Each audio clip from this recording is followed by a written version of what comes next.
예. 우리 지난주에 요셉이 어렵게 드디어 형제들을 만나고 베냐민을 만납니다. 베냐민을 만나는데 바로 껴안지 못하고 아버지 안부를 먼저 물어보죠. 22년 동안 못 만났던 아버지, 궁금했지만 물어볼 수 없었던 사랑하는 아버지 안부를 그때야 물어봅니다. 그리고 아버지라고도 못 부르고 그 노인은 안녕하시냐? 그 어르신은 괜찮으시냐? 그리고 한 번 질문하니까 다급해서 또 물어봅니다. 그만큼 보고 싶은 아버지인데 못 만났죠. 그리고 아버지는 건강하시고 살아계십니다 라는 얘기를 듣자마자 바로 베냐민을 이제 정면에서 바라보면서 베냐민과 말을 하기 시작해요. 그동안 아꼈던 말들, 축복의 말을 쏟아내려고 하는데 한마디를 해놓자마자 눈물이 왈칵 쏟아져요. 그래서 주체할 수 없는 눈물이 복받쳐서 그 자리를 피해서 한참 울고 또 수습하고 다시 돌아와서 이제 잔치를 베풀고 잔치하는 그 내용을 저희가 봤습니다. 만남은 아름답죠. 사랑하고 또 참으로 보고 싶은 분들을 만나는 그 감동은 말할 수가 없어요. 너무너무 행복한 만남, 그리고 함께 좋은 식탁에서 즐거운 얘기를 하는 그 시간들은 참 행복합니다. 여러분의 이런 아름다운 만남들이 열리게 되기를 축복합니다.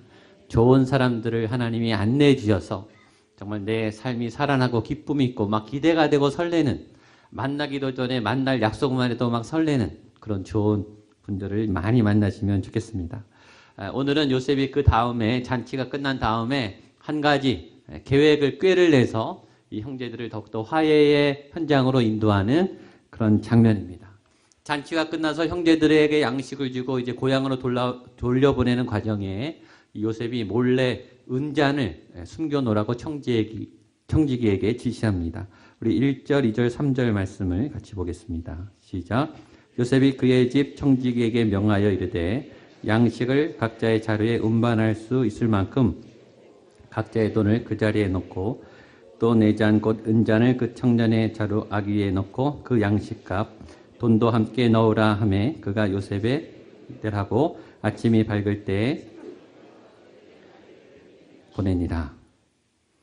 자, 오랜만에 만났어요. 그리고 베냐민도 봤습니다. 그리고 아버지가 살아계신 것도 알았어요. 그래서 고향으로 가서 만나서 이제 같이 살 수 있습니다. 다 해결이 됐어요. 그런데 요셉은 거기에 만족하지 않고 한 가지 더 꾀를 냅니다. 그리고 그 다음 이 과정을 밟아요. 굳이 이렇게까지 할 필요가 있는가? 만났는데, 잔치를 벌였는데, 밥 먹었는데, 악수했는데 그러면 됐지 않는가? 됐지 않았습니다. 깊은 상처는 그렇게 쉽게 끝나지가 않아요.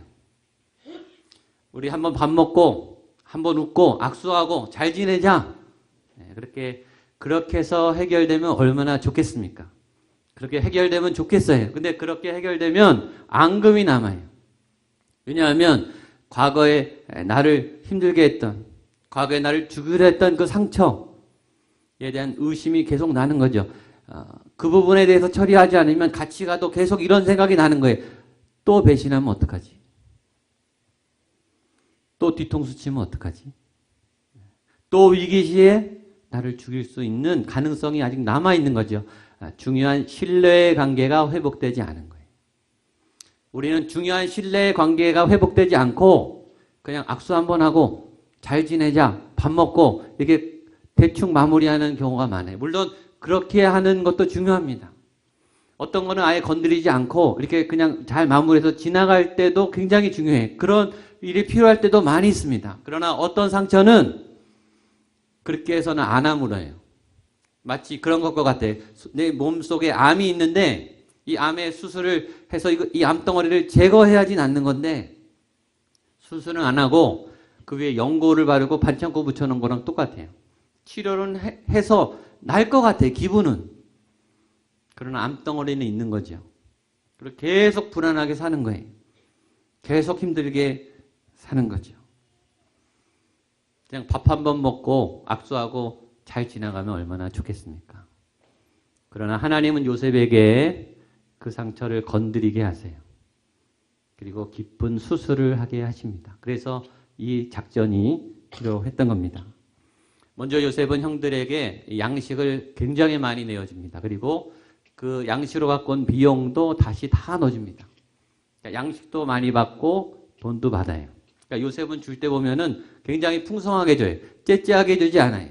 아주 후하게 줍니다. 마음껏 줘요. 이 요셉은 인심이 좋아요. 왜 그러냐면 많이 갖고 있으니까. 그리고 형들이 양식값을 가져왔는데 그것을 받는 게 의미가 없어요. 너무 많은데 그 조그만 거 받아봤자 전혀 별로 도움이 안 돼요. 그러니까 요셉은 많이 내어줍니다. 근데 가족들에게만, 자기 가족에만 잘하는 게 아니라 요셉은 전에 말했지만 모든 창고를 다 열고 애굽의 저 밑바닥 천민 노예까지 다 먹여 살립니다.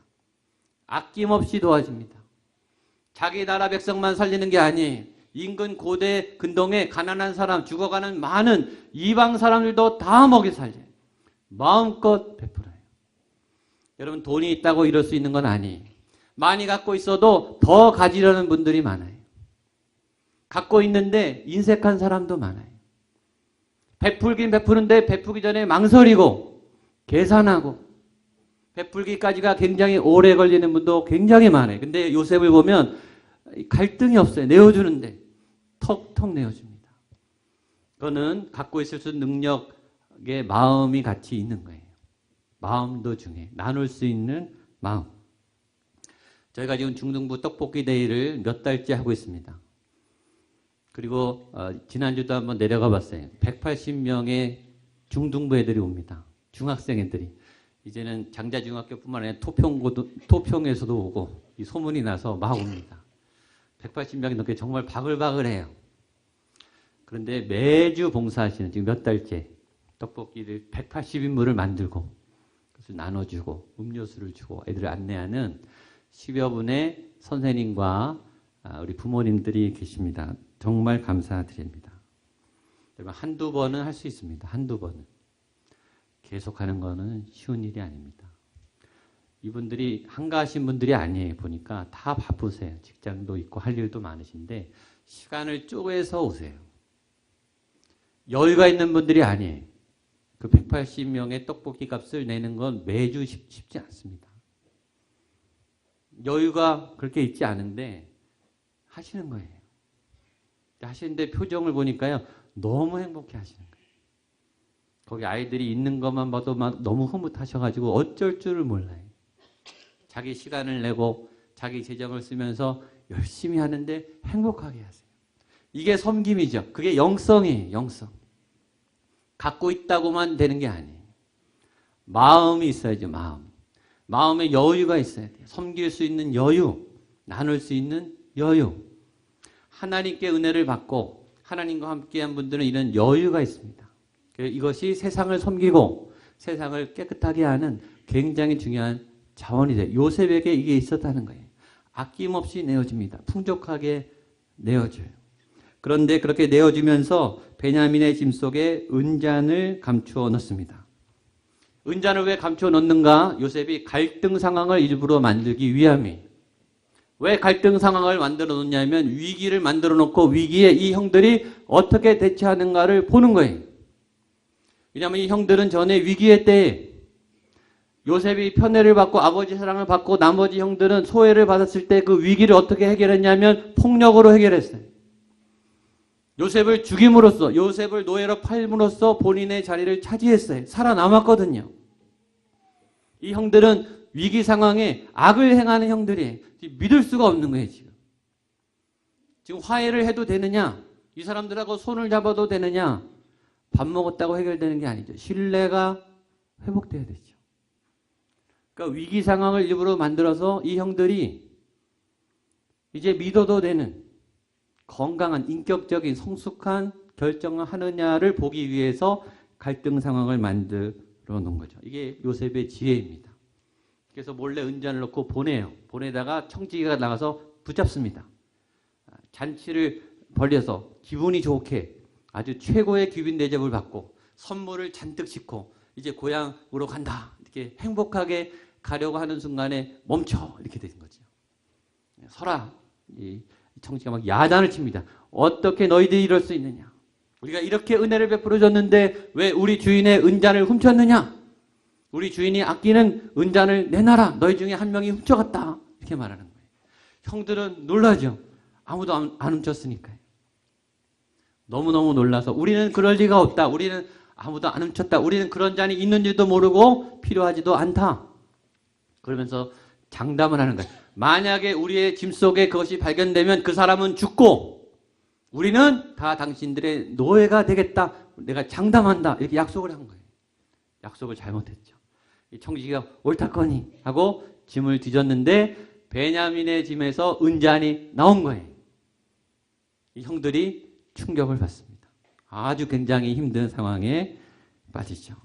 이 어려움을 어떻게 극복해야 하는가? 이때 또다시 유다가, 르우벤이 아닌 네 번째 형 유다가 나서서 중재하기 시작합니다. 16절 말씀을 같이 보겠습니다. 시작. 유다가 말하되 우리가 내 주께 무슨 말을 하오리까? 무슨 설명을 하오리까? 우리가 어떻게 우리의 정직함을 나타내리까? 하나님이 종들의 죄악을 찾아내셨으니 우리와 이 잔이 발견된 자가 다 내 주의 노예가 되겠나이다. 할 말이 없죠. 눈앞에서 증거가 나왔는데 어떡하겠어요? 우리는 안 했는데 증거는 나와버렸어요. 이건 설명할 길이 없어요. 도망갈 길이 없어요. 같이 다 본 거예요. 그러니까 우리가 어떻게 하겠습니까? 우리가 어떻게 우리의 정직함을 증명하겠습니까? 어쩔 수 없습니다. 난감한데 이 유다의 입에서 굉장히 중요한 문장이 튀어나옵니다. 그 말은 이 말입니다. 하나님이 종들의 죄악을 찾아내셨으니, 이런 놀라운 말을 해요. 하나님이 우리 종들의 죄악을, 우리 형제들의 죄를 찾아내셨다라는 고백을 해요. 이 말은 무슨 말인가 하면 이런 말이에요. 지금 우리는 은잔을 훔치지 않았습니다. 그러므로 우리가 당신의 노예가 될 이유가 없습니다. 우리는 무죄합니다. 하지만 하나님이 22년 전에 우리가 우리의 아우 요셉을 죽이려고 했고 그들을 노예로 팔았던 숨은 죄, 그리고 우리가 벌을 받지 않아서 은폐된 그 죄, 아무도 모르는 그 죄를 하나님이 찾아내셨습니다. 그래서 우리는 지금 그 죄의 값으로 노예가 되겠습니다. 이렇게 말하는 거예요. 굉장히 무섭죠. 하나님이 유다와 형제들에 있는 숨은 죄를 찾아냈다고 유다 스스로 고백하는 거예요. 10형제 말고는 아무도 몰라요. 그리고 22년이 돼서 지나갔어요. 덮여 있었어요. 다른 사람들은 아무도 몰라요. 그러나 하나님은 찾아내신다라는 거예요. 그리고 그 죄의 값을 반드시 지불하게 하신다라는 거죠. 이것을 보면 우리는 또 하나 알게 됩니다. 22년 전에 요셉은 노예로 팔려갔습니다. 그러나 그때 요셉만 노예가 된 게 아니에요. 형들도 노예가 됐어요. 죄책감의 노예, 살인자라는 노예, 아버지에게 거짓말을 했다는 그런 노예. 22년 동안 이 죄는 멈추지 않고 계속 형들을 괴롭힌 거죠. 죄는 이렇게 무서운 거예요. 여러분, 죄가 처리되지 않으면 계속 남아있어요. 다른 사람들은 속였고 아무도 모르지만 그 죄는 우리를 파멸시켜요. 그리고 언젠가는 우리는 말해요. 그 죄의 값을 내가 받겠습니다. 잊은 것 같은데 잊은 게 아닙니다. 지나간 것 같은데 지나간 게 아닙니다. 그래서 언젠가는 그 죄의 값을 치러야 되는 거예요.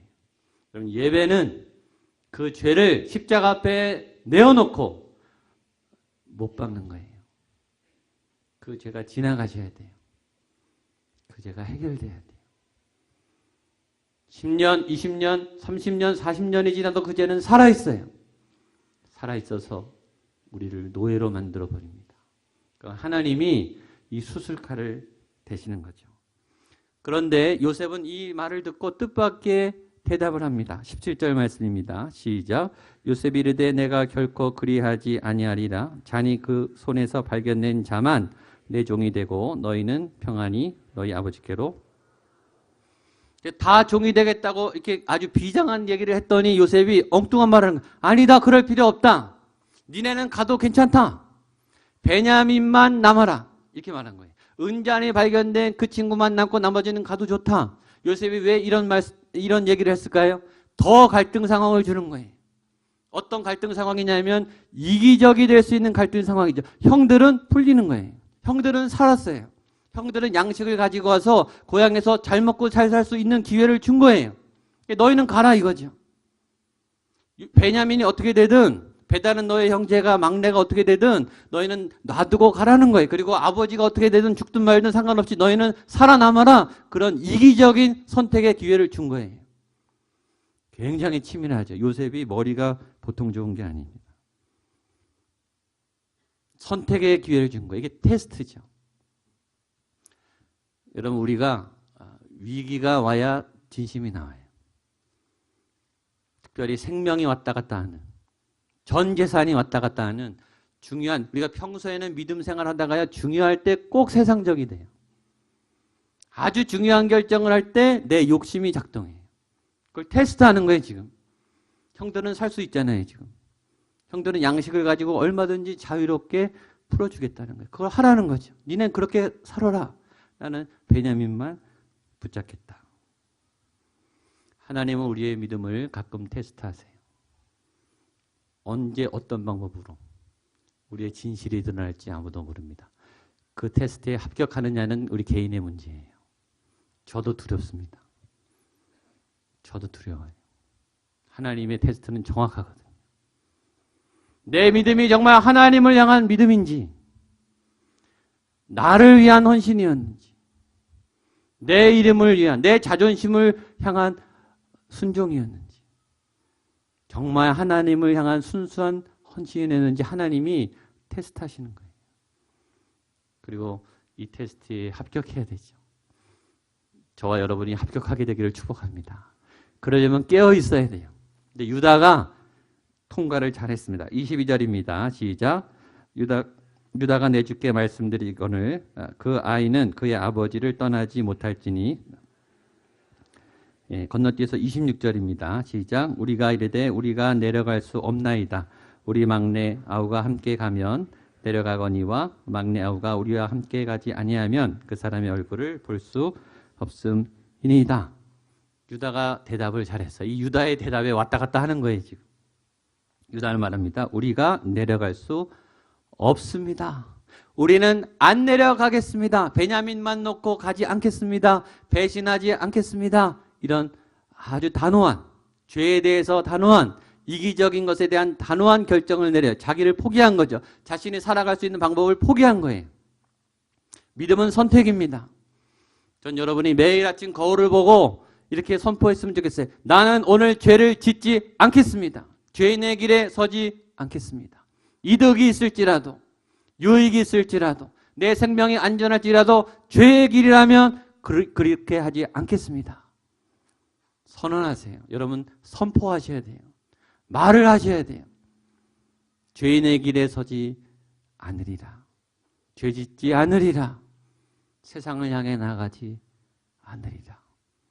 좀 심하면 그렇게 기도하셔요. 주님, 내 발을 좀 꺾어주세요. 내 고집 좀 꺾어주세요. 내 탐욕과 내 세상을 향한 이 어두운 마음들을 주님, 나는 못 꺾어요. 주님, 꺾어주세요. 유다의 고백은 아름답습니다. 그러면서 이 유다가 그 고백을 하면서 더 중요한, 정말 중요한 감추인 비밀을 또 얘기합니다. 그 얘기는 요셉의 얘기예요. 아무도 건드리지 못했던, 아무도 얘기할 수 없었던 요셉의 얘기입니다. 27절로 29절입니다. 시작. 주의 종 우리 아버지가 우리에게 이르되 너희도 알거니와 내 아내가 내게 두 아들을 낳았으나 하나는 내게서 나갔으므로 찢겨 죽였다 하고 내가 지금까지 그를 보지 못하거늘 너희가 이 아이에게도 내게서 데려가려 하니 만일 죄가 그 몸에 미치면 나의 흰머리를 슬퍼하며 수월로 내려가게 하리라 하니.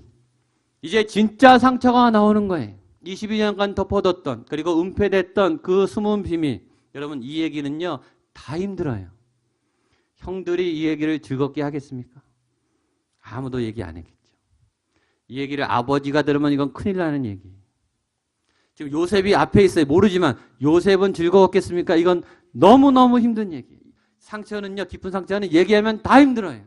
그래서 다 막아놓고 있는 거예요. 다 그냥 된 것처럼 이렇게 묻어두는 거예요. 꺼내면 다 힘들거든요. 근데 그 상처를 꺼내서 잘라내야 치료되는 거예요. 그러니까 하나님이 여기까지 수술칼을 대시는 거죠. 요셉의 얘기가 나옵니다. 그러면서 간절하게 호소합니다. 30절, 31절입니다. 시작. 아버지의 생명과 아이의 생명이 서로 하나로 묶여 있거늘 이제 내가 주의 종 우리 아버지에게 돌아갈 때에 아이가 우리와 함께 가지 아니하면 아버지가 아이의 없음을 보고 죽으리니 이같이 되면 우리 아버지가 흰 머리로 슬퍼하며 수월로 내려가게 함이니라. 그게 지금 여기까지 이어지는 거예요. 그 상처가 지금 여기까지 이어지는 거예요. 왜냐하면 그때 그 요셉이 죽었기 때문에 22년 전에 아버지가 한번 죽었고 그 다음에 베냐민에게 집착해서 살고 있기 때문에 베냐민을 못 데려가면 아버지가 죽습니다.